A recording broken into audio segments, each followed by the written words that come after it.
there was a rich merchant who had 4 wives. He loved the 4th wife the most, and adorned her with rich robes and treated her to delicacies.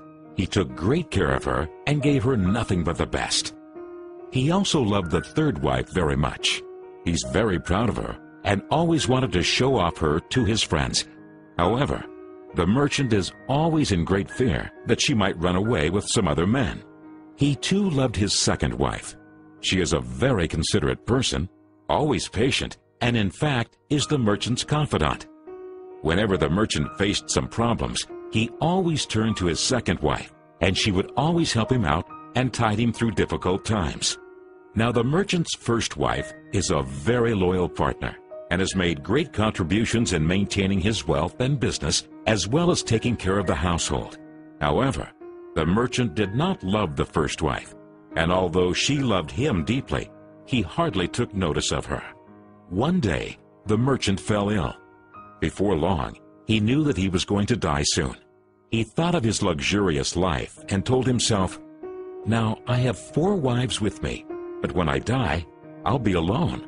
How lonely I'll be."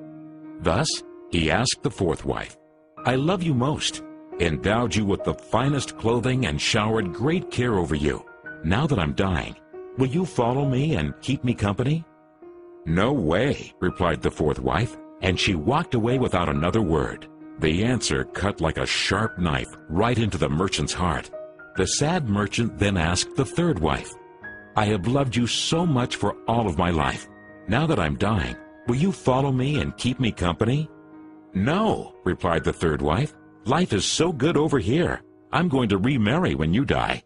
The merchant's heart sank and turned cold. He then asked the 2nd wife, "I always turn to you for help, and you've always helped me out. Now I need your help again. When I die, will you follow me and keep me company?" "I'm sorry, I can't help you out this time," replied the 2nd wife. "At the very most, I can only send you to your grave." The answer came like a bolt of thunder, and the merchant was devastated. Then a voice called out, "I'll leave with you. I'll follow you no matter where you go." The merchant looked up, and there was his 1st wife. She was so skinny, almost like she suffered from malnutrition. Greatly grieved, the merchant said, "I should have taken much better care of you while I could have." Actually, we all have 4 wives in our lives. The 4th wife is our body.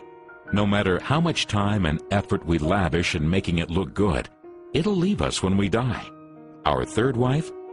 Our possessions, status, and wealth. When we die, they all go to others. The 2nd wife is our family and friends. No matter how close they had been there for us when we're alive, the furthest they can stay by us is up to the grave.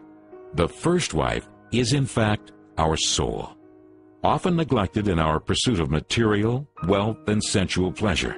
Guess what? It is actually the only thing that follows us wherever we go. Perhaps it's a good idea to cultivate and strengthen it now, rather than to wait until we're on our deathbed to lament.